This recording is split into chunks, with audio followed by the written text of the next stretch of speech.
Assalamualaikum warahmatullahi wabarakatuh. Baiklah anak-anak ibu dari kelas 8B, semoga kalian tetap dalam keadaan sehat dan tetap semangat untuk mencapai cita-citanya dan untuk mencari ilmu yang bermanfaat tentunya. Baiklah, untuk memulai pelajaran kita, terlebih dahulu alangkah baiknya kita melakukan pembacaan doa menurut keyakinan dan kepercayaan kita masing-masing. Baiklah, untuk pembacaan doa dipimpin oleh ketua kelasnya. Silahkan kepada ketua kelas.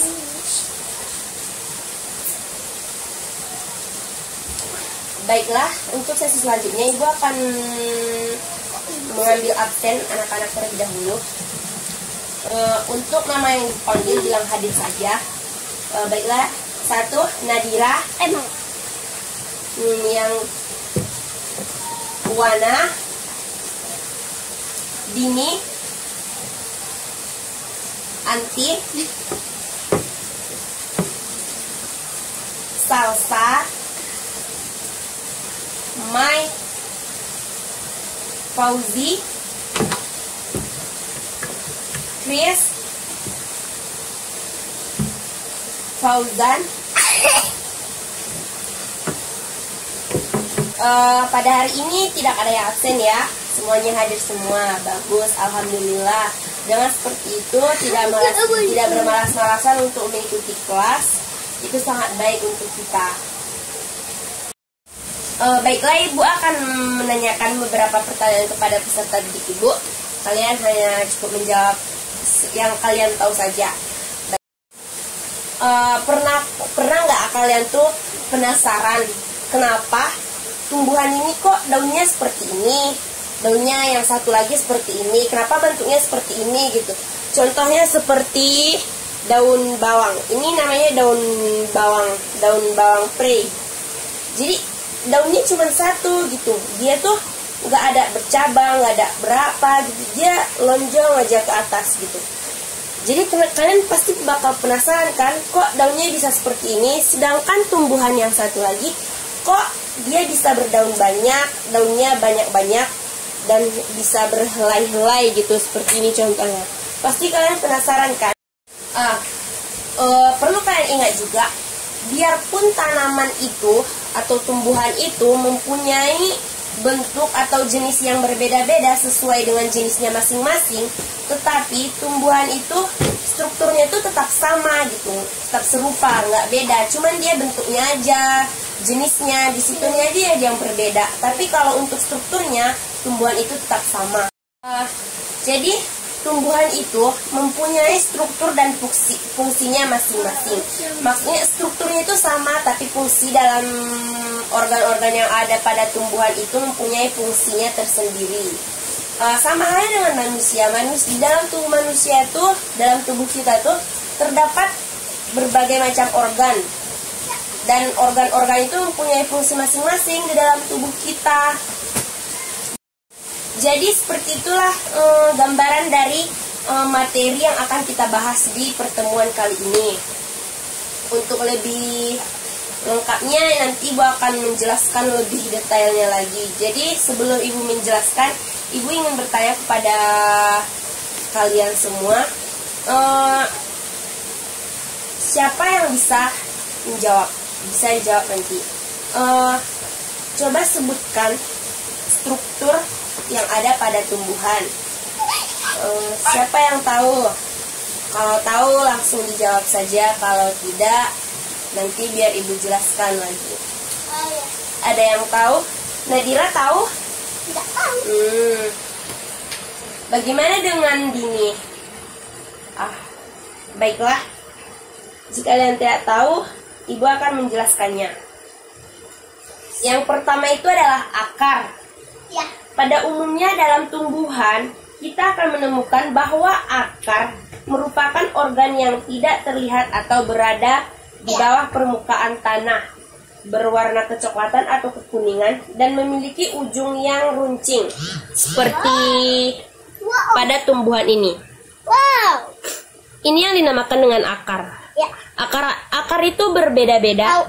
Ada akar serabut, ada akar tunggal. Jika akar dipotong memanjang, akan terbagi menjadi 3 bagian, yaitu bagian diferensi, bagian pemanjangan, dan bagian pembelahan.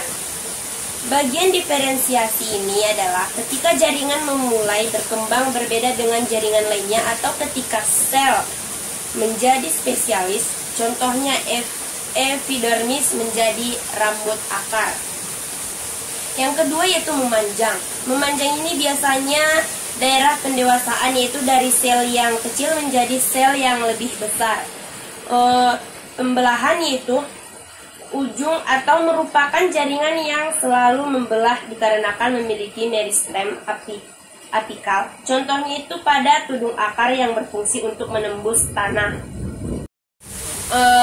Dan jika akar ini dipotong secara melintang, akar dibagi menjadi bagian luar dan bagian dalam, yaitu bagian luarnya adalah bagian kulit atau epidermis, yang tengahnya adalah korteks, dan bagian dalamnya itu adalah endodermis, bagian pusat yaitu silinder pusat. Silinder pusat ini merupakan tempat di mana akar mentransportasikan unsur hara dan juga mineral ke atas untuk fotosintesis. Pada saat itulah tumbuhan akan melakukan fotosintesis. Silinder pusat ini dibagi menjadi perisikel, pembuluh, atau silem dan floem. Silem membawa air dan floem akan membawa hasil fotosintesis kepada tumbuhan. Pada umumnya, jenis akar dibagi menjadi 2, yaitu akar tunggang dan akar serabut, di mana untuk tumbuhan monokotil atau berkeping satu, seperti jagung, padi, rumput, memiliki akar serabut. Contoh akar serabut seperti akar yang ini.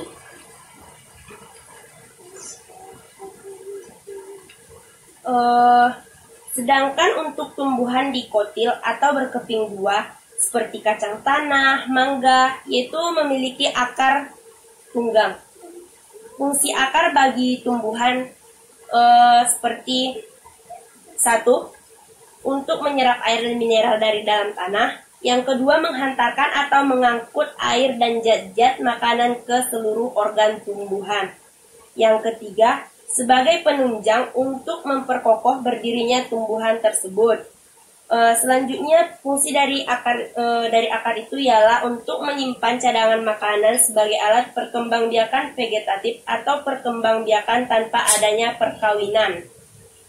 Yang kelima adalah pada tumbuhan tertentu, akar digunakan sebagai alat respirasi. Contohnya pada pohon bakau. Struktur tumbuhan yang kedua yaitu adalah batang. Berbeda dengan akar yang pada umumnya di bawah permukaan tanah, batang ini merupakan organ tumbuhan yang berada di atas permukaan tanah dan juga merupakan tempat daun, bunga, dan juga buah melekat. Seperti ini. Ini yang dinamakan dengan batang. Jadi daunnya melekat pada batang. Kebetulan juga pohon ini, tumbuhan ini tidak berbuah, jadi tidak bisa dicontohkan. Jadi hanya bisa diperlihatkan daunnya saja yang melekat kepada pohon. Seperti itu kira-kira. Pada batang ini juga terdapat yang disebut dengan nodus atau buku dan juga internodus atau ruas. Nodus ini merupakan tempatnya daun, bunga, buah, dan juga tunas melekat. Sementara internodus merupakan bagian batang yang letaknya di antara nodus. Tidak hanya akar, batang pada tumbuhan monokotil dan dikotil juga memiliki perbedaan, yaitu salah satunya pada tumbuhan monokotil. Ruas pada tumbuhan terlihat jelas, sedangkan pada dikotil ruas pada tumbuhannya tidak terlihat dengan jelas. Fungsi batang pada tumbuhan yaitu batang pada tumbuhan berfungsi sebagai tempat untuk menyimpan cadangan makanan, sebagai tempat melekatnya daun, bunga, dan buah, sebagai penyalur air serta garam atau mineral ke dalam, dan juga menyalurkan zat makanan ke seluruh organ tumbuhan. Dan Fungsi yang terakhir adalah untuk mengarahkan tumbuhan supaya mendapatkan cahaya matahari yang cukup sehingga dapat melakukan fotosintesis dengan maksimal. Selanjutnya adalah struktur tumbuhan yang ketiga, yaitu daun. Secara struktur, bagian luar daun pada umumnya dibagi menjadi 3, yaitu lembaran, yang disebut dengan lemina. Lemina ini berfungsi sebagai tempat di mana klorofil itu tersebar. Yang kedua adalah tangkai atau petiolus yang menghubungkan daun dengan batang. Yang ketiga adalah upih atau bagian ujung yang berfungsi untuk memeluk batang. Sementara jika daun diiris, maka jaringan daun terdiri dari epidermis, mesofil, dan epidermis bawah. Epidermis adalah daun yang menjadi stomata. Stomata ini adalah modifikasi dari epidermis bawah. Yang kedua adalah mesofil. Mesofil ini terdiri dari mesofil validaceae, mesofil bunga karang atau jaringan spon. Organ neonnya bernama kloroplas, di mana di dalam kloroplas terdapat klorofil. Yang ketiga adalah jaringan pembuluh. Jaringan pembuluh ini berfungsi untuk transport bahan mentah dan hasil fotosintesis yang berisi silem atau karbon dioksida dan air, dan floem atau glukosa. Daun mempunyai fungsi sebagai tempat berlangsungnya fotosintesis, yaitu dengan persamaan reaksi 6CO2 dengan 6H2O menghasilkan COH12O6 dengan 6O2. Fungsi yang kedua adalah adanya stomata pada daun yang berfungsi sebagai alat pernapasan sehingga daun berfungsi sebagai alat respirasi. Dan yang ketiga adalah sebagai alat reproduksi. Sebagai alat reproduksi vegetatif. Contohnya itu tanaman cocor bebek. Kalian pastinya pernah melihat tanaman cocor bebek kan?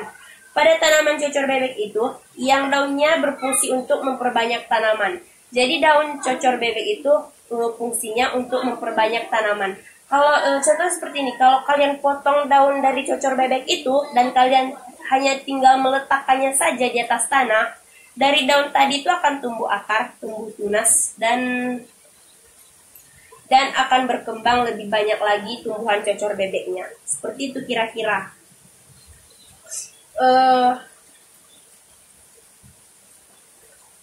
Fungsi yang keempat adalah untuk mengatur proses transpirasi, yaitu proses kehilangan air akibat penguapan melalui stomata dan cuticula. Fungsi selanjutnya adalah proses gutasi, yaitu proses pelepasan air atau berupa cairan dari jaringan daun yang berbentuk tetesan-tetesan. Struktur tumbuhan yang kelima adalah bunga. Daun dan bunga sebenarnya adalah satu organ, di mana bagian dari daun nantinya akan menjadi bunga. Namun berbeda dengan daun, bunga adalah alat perkembangbiakan generatif, di mana bunga biasanya memiliki warna yang menarik untuk memikat serangga atau hewan lain untuk membantu penyerbukan. Meskipun dasarnya bentuknya berbeda-beda, pada umumnya bunga itu memiliki struktur yang sama, di mana terdapat benang sari, yaitu sebagai alat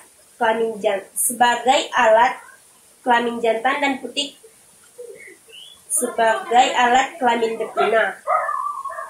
Namun hanya tumbuhan yang disebut memiliki bunga sempurna yang memiliki kedua alat kelamin seperti yang Ibu sebutkan tadi.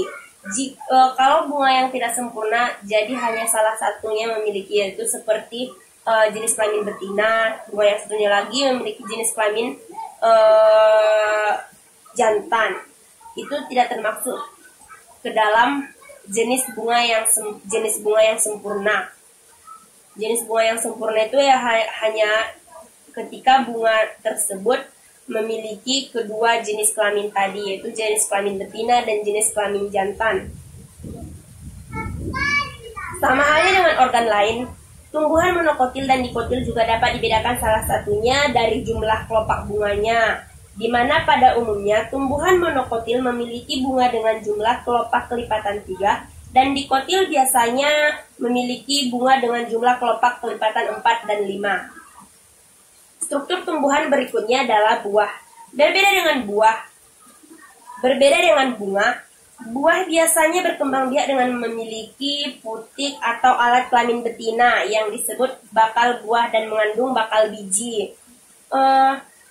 Putik pada bagian terbagi menjadi 3 bagian, yaitu bakal buah atau ovarium. Yang kedua, tangkai putik atau stilus. Yang ketiga adalah kepala putik atau stigma. Sedangkan untuk buah yang lengkap terdiri dari kulit, daging buah, dan biji. Dan juga untuk buah yang sudah matang, buah memiliki 3 lapisan, yaitu lapisan eksokarp, yaitu lapisan terluar yang pada umumnya tidak tembus air. Kemudian lapisan mesokarp, yaitu lapisan yang berserat dan berdaging. Baiklah, kurang lebihnya seperti itulah penjelasan untuk materi pada pertemuan kali ini. Untuk lebih jelasnya nanti akan Ibu kasihkan sebuah PPT yang isinya tentang materi pada pembahasan pada hari ini. Untuk penugasannya, Ibu minta kepada anak-anak Ibu sekalian untuk mencari berbagai macam tumbuhan di sekitar kita saja, di sekeliling rumah kita. Cari mana tumbuhan yang monokotil dan dikotil, dan buat perbedaan mulai dari akar, daun, bentuk batang, cara pembuahannya, seperti itu, dibuat ke dalam bentuk tabel. Baiklah, cukup sekian penjelasan dari Ibu. Salah dan maafnya Ibu minta maaf. Pada anak-anak Ibu sekalian, Ibu berterima kasih. Semoga kita semua tetap dalam lindungan Allah Subhanahu wa Ta'ala, agar kita minggu depan bisa berjumpa lagi dan melanjutkan materi selanjutnya dengan baik dan sempurna. Assalamualaikum warahmatullahi wabarakatuh.